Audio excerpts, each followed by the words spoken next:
Udah kaya kok tua sengsara. Kita bahas tema ini ya bersama dengan Ai Ahmad, Financial Expert CNBC Indonesia. Sebelum kita lebih dalam lagi ngitung-ngitungnya, mungkin kita lihat faktor-faktor yang paling sering menyebabkan gagalnya kita ngumpulin uang pensiun nih, Mas Ai ya. Mas Ai juga udah siapin nih kayaknya ya. Apa-apa aja sih? Ya, yang pertama adalah ketidaktahuan ya, Mbak Maria. Seperti tadi kita ulas ya, banyak orang tuh nggak tahu betapa pentingnya kita mempersiapkan dana pensiun. Nah, ini menjadi suatu masalah yang utama kalau menurut saya. Kenapa? Karena memang orang itu ya di Indonesia, terutama ya di Indonesia, banyak yang menganut prinsip-prinsip tadi ya, kayak YOLO, FOMO, dan lain sebagainya. Jadi dia tuh nggak tahu kalau di masa setelah dia produktif itu ada yang harus dipersiapkan dan itu penting gitu ya. Yang kedua adalah masa bodoh. Orang tahu, tapi dia ignorance gitu. Ah, bodoh amat lah, yang penting gue menikmati hidup aja. Belum tentu gue sampai pada usia pensiun gitu kan. Banyak orang yang berpikir seperti itu. Tapi ini justru jadi bumerang buat mereka gitu ya. Jangan sampai malah nanti lebih parah gitu ya. Udah tadi ya, mudanya kayak raya, tapi tuanya sengsara gitu ya. Nah, yang ketiga ini juga nggak sedikit nih orang yang ini masalahnya gaya hidup, lifestyle. Ketika punya uang banyak, dihambur-hamburkan buat gaya hidupnya ya, jalan-jalan, beli barang-barang branded gitu ya, party-party dan segala macamnya. Itu mungkin banyak dialami, terutama mungkin anak-anak muda yang sukses cepat gitu ya, instan, banyak duit seperti itu. Yang keempat, ini juga jadi masalah sekarang ini banyak terjadi ya, terlilit utang. Dia mungkin tahu gitu ya untuk persiapan pensiun, tapi hutangnya terlalu besar. Mungkin juga karena faktor gaya hidup juga ya. Jadi akhirnya dia kesulitan untuk menyisihkan uang untuk pensiun gitu. Nah, ini juga bahaya juga dan ini harus disiasati gitu ya. Nah, yang terakhir adalah salah perhitungan. Dia tahu dia nggak masa bodoh, gaya hidupnya udah ditekan, nggak terlilit hutang, tapi hitung-hitungannya salah nih. Harusnya siapin misalkan 10 miliar, ternyata cuma ada 5 miliar gitu ya. 5 miliarnya nombok lagi dari mana? Nombok lagi dari mana gitu ya. Tiba-tiba habis di tengah jalan udah pensiun, bingung sendiri. Waduh gimana nih? Nah, inilah biasanya 5 faktor yang membuat orang tuh gagal mempersiapkan hidup sejahtera di masa tua gitu. Nah, ini bisa dilihat nih, kira-kira kita udah sampai mana sih, kita udah lebih tahu atau belum ya gaya hidup kita seperti apa. Kecuali itu tadi Mas Ai bilang ya, kita bisa nurunin gaya hidup kita ketika lagi produktif sama pensiun gitu ya. Nah, kita lihat ini seperti apa. Ini alokasi pendapatannya langsung dengan angka-angkanya. Ini seperti apa nih Mas Ai? Nah, ini adalah ilustrasi sederhana ya bagi orang yang misalkan pendapatannya 8 juta, 15 juta, dan 30 juta. Mungkin kalau pendapatannya di luar ini ya bisa dikalkulasi sendiri ya. Di sini ada persentase alokasinya. Jadi biasanya nih kita yang harus kita persiapkan dari pendapatan kita tuh ada sekitar 6 atau 7 pos lah ya. Biasanya kalau di muslim itu dia harus keluarkan dulu nih zakat, sedekah atau sosial. Walaupun di non muslim pun ada ya biasanya. Ada perpuluhannya. Perpuluhan dan lain sebagainya. Itu paling nggak 5% kita sisihkan untuk istilahnya membersihkan harta kita lah ya, kurang lebih seperti itu. Nah, ini tergantung, kalau pendapatan 8 juta berarti sekitar 400, kalau 15 mungkin 750 dan lain sebagainya. Yang kedua, ini juga nggak kalah penting soal dana darurat ya. Ini juga harus kita sisihkan nih, paling nggak 5% dari pendapatan atau penghasilan setiap bulan yang memang kita dapat gitu ya. Yang ketiga adalah premi asuransi. Ini juga kita sisihkan 5% gitu ya dari penghasilan kita. Nah, ini yang keempat nih yang nggak kalah penting. Biaya hidup bulanan dan cicilan, termasuk hutang nih ya, jangan lebih dari 60%. Nah, ini banyak orang miss di sini. Ya. Biaya hidup bulanan dan cicilan ya. Jangan nanti dipikirannya cicilannya doang boleh sampai 60%. Nah, gawat itu ya, yang bahaya ya. Dan ini jangan sampai miss. Kalau di sini miss, yang lainnya pasti akan buyar gitu ya.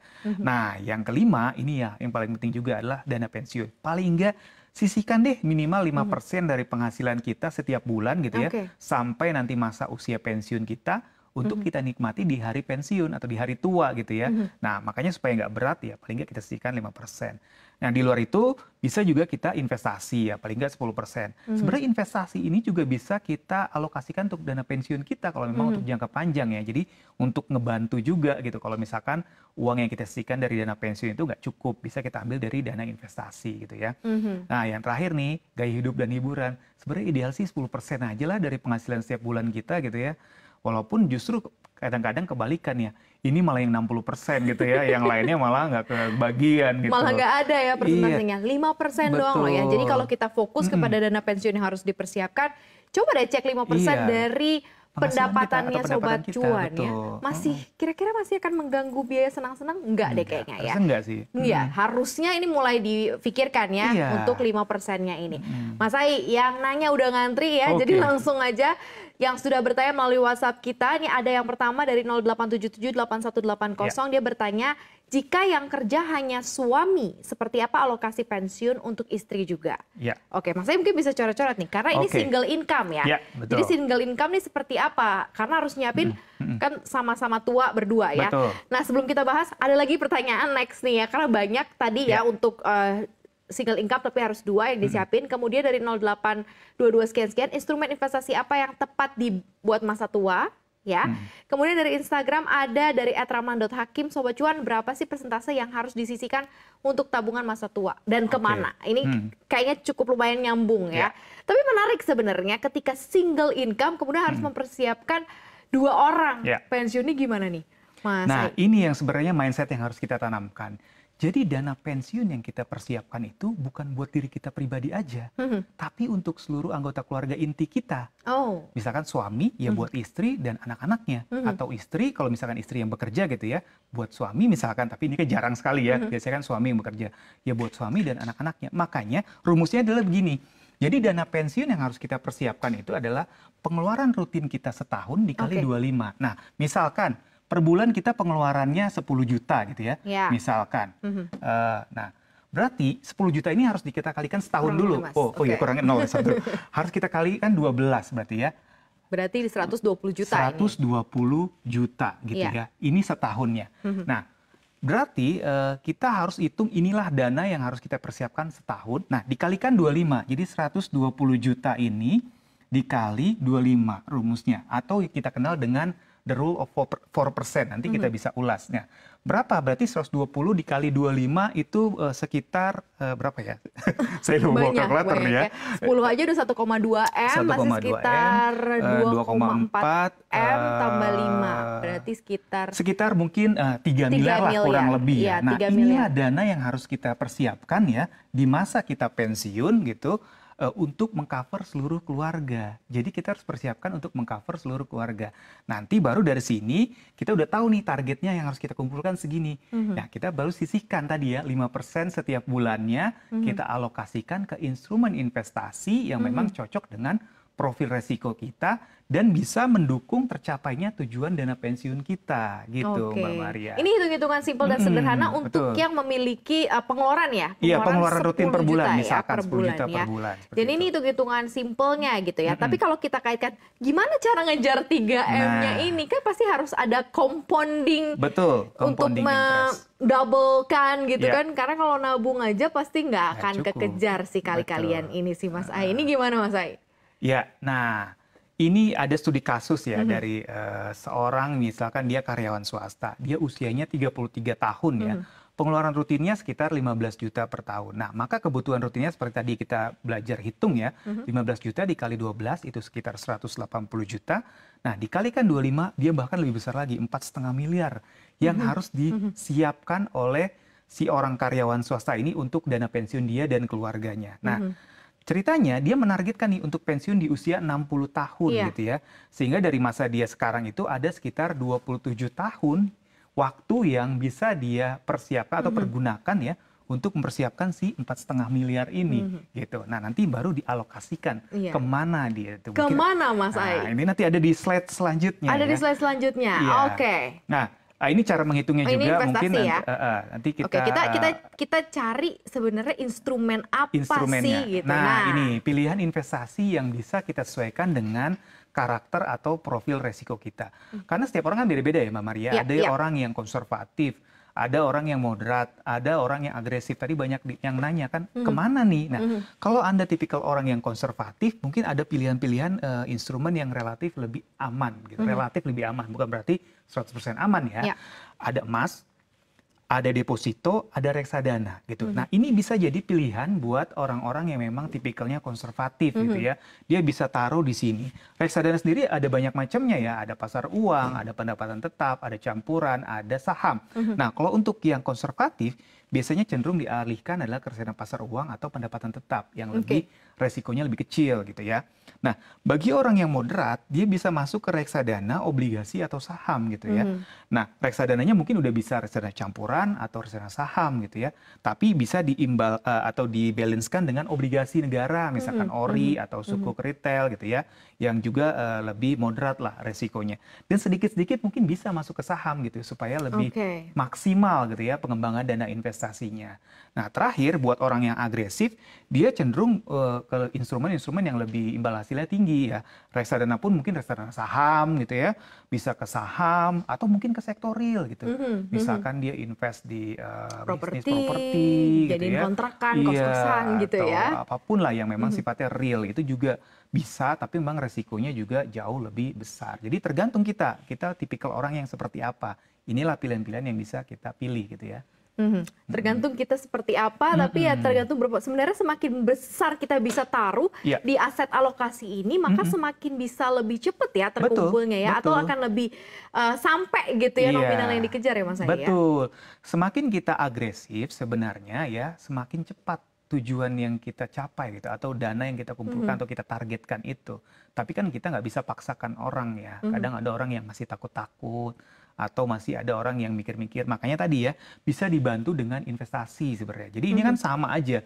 Dana pensiun itu ditempatkan dananya di instrumen investasi juga sebenarnya. Jadi bisa kita akumulasi pos untuk dana pensiun dan pos untuk investasi bisa kita gabung gitu. Sesuai dengan karakter atau profil resiko kita. Jadi kalau tadi dana pensiun posnya mungkin 5% dari penghasilan, investasi 10%, jadi kita bisa combine aja jadi 15% kan dari penghasilan. Dan bisa kita alokasikan sesuai dengan profil resiko yang kita miliki gitu ya Mbak Maria. Ini memang harus keputusan yang tidak bisa ditunda gitu ya dalam mengumpulkan dana pensiun ya. Tadi pertanyaan ketiga juga sudah dibahas ya, presentase yang harus disisihkan, tabungan masa tua dan kemana gitu ya. Tapi kalau seandainya untuk mereka-mereka yang dapat uang pensiun nih, terus uang pensiunnya kan dipegang nih, baiknya ditaruh di mana sih Mas Ai?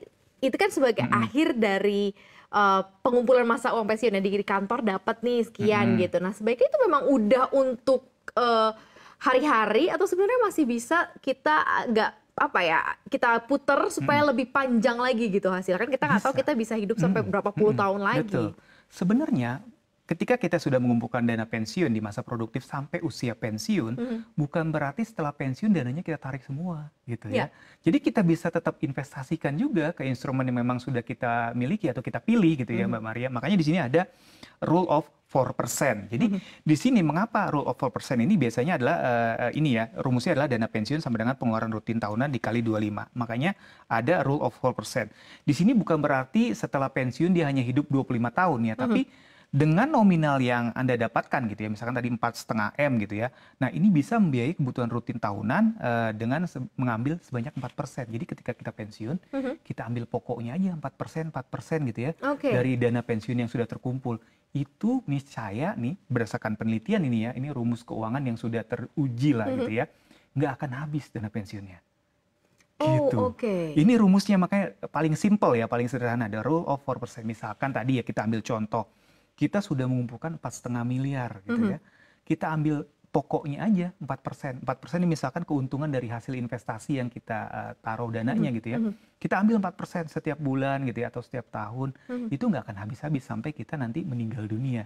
Nah itu rumusnya memang seperti itu dan itu sudah teruji gitu ya. Nah ini paling sederhana. Dengan tentunya mempertimbangkan adalah inflasi ya, suku bunga dan lain sebagainya. Ini ya tadi ya secara detail ya, ada cara untuk menghitung investasi untuk dana pensiun. Nah ini gimana nih detailnya nih Mas? Ya misalkan gini, target dana kita adalah 4,5 M gitu ya. Jangan takut ya Sobat Cuan ngedengerin 4,5 M, karena dari tadi aku juga 4,5 M ya, banyak ya.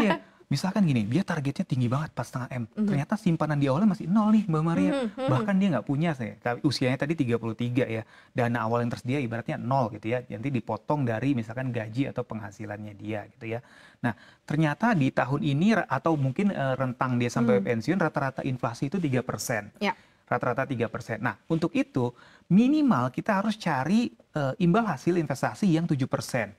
Untuk mengcover misalkan selisih 4% yang bisa kita gunakan setiap bulan atau setiap tahun itu untuk masa kita pensiun sampai akhir hayat kita. Oke. Itu rule of 4%. Syukur-syukur bisa lebih dari 7%. Berarti kita bisa lebih gede lagi memanfaatkannya dari 4% gitu ya.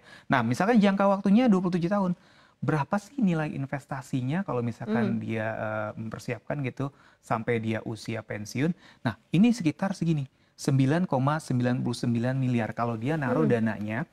Tadi ya 5% tadi dia sisihkan gitu dari penghasilannya selama 27 tahun dengan asumsi tingkat suku bunga 7%.